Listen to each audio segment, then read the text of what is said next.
Hey guys, I just wanted to jump on and check in as I am actually getting ready to eat lunch or breakfast.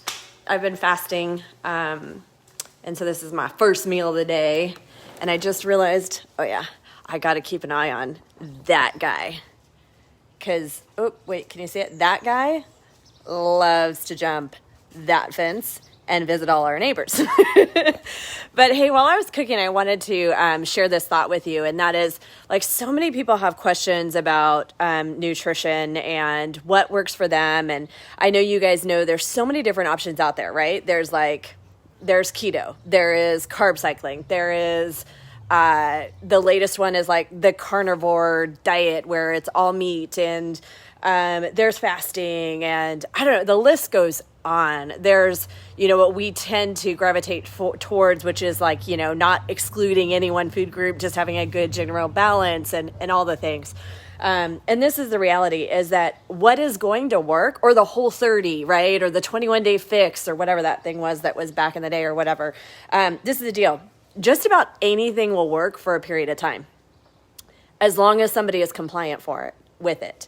And the challenge is that a lot of the type of, I don't want to say a lot, but many of the plans, some of them you really need to check whether or not it's actually good for your health long term.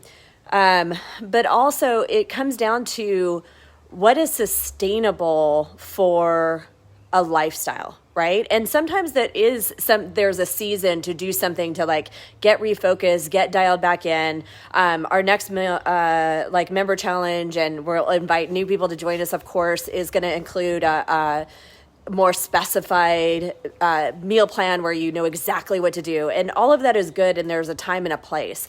I think my point is, don't be hard on yourself for like figuring out what is going to work for you, right? Truly look at, it's not so much the plan, it's our choices. And our choices come down to our mindset and our beliefs. Like it really does all circle back. And if I can do you one thing, like to save you kind of the path that I've taken over the last 20 years, is understanding that really nutrition comes down to like really starting to look at, I know we want to enjoy food and all the things, but it's starting to look at it as it truly is a source of fuel to optimize the one body we have for the rest of our life.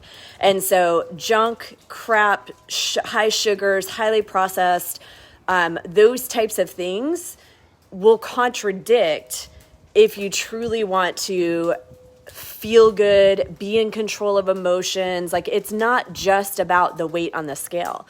The food that we take in, whether it be, actual food, or the drinks that we have, whether it be, and I'm alcohol too, but I meant like even just sugary drinks or whatever.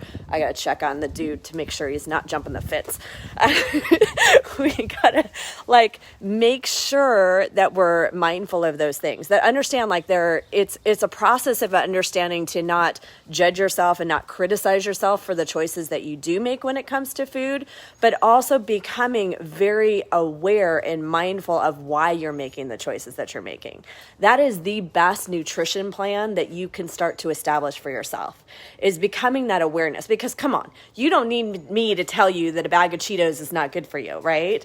You don't need me to tell you that, having a gallon of ice cream because it was a rough night last night isn't good for you, right?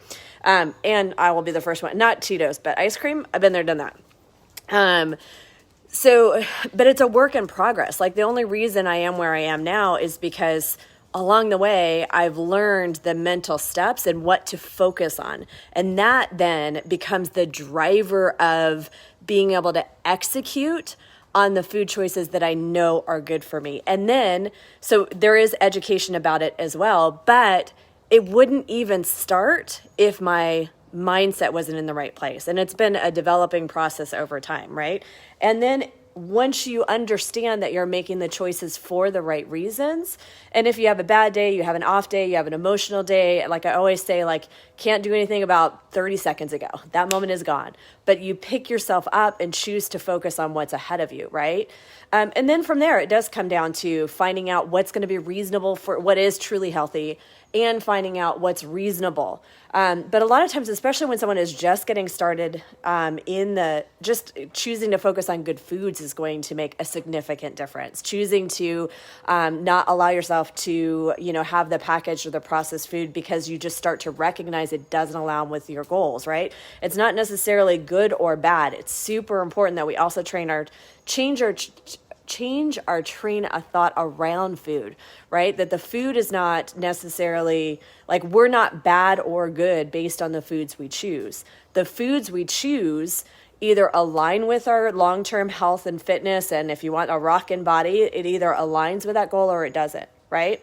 And then there are situations where it comes down to the details and figuring out, like, if you're at a plateau, why, or my most recent thing that I'm managing and navigating through is, I don't know, maybe it's hormones, maybe it's I've had PCOS, and I was diagnosed with that, almost 20 years ago.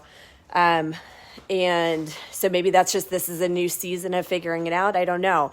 And so it's looking at those factors, and sometimes it does come down to the detail, and it does come down to figuring things out. But the first step is getting the basics down, which is understanding why you're making the choices you're making and doing the mental work to start having a different outlook on food.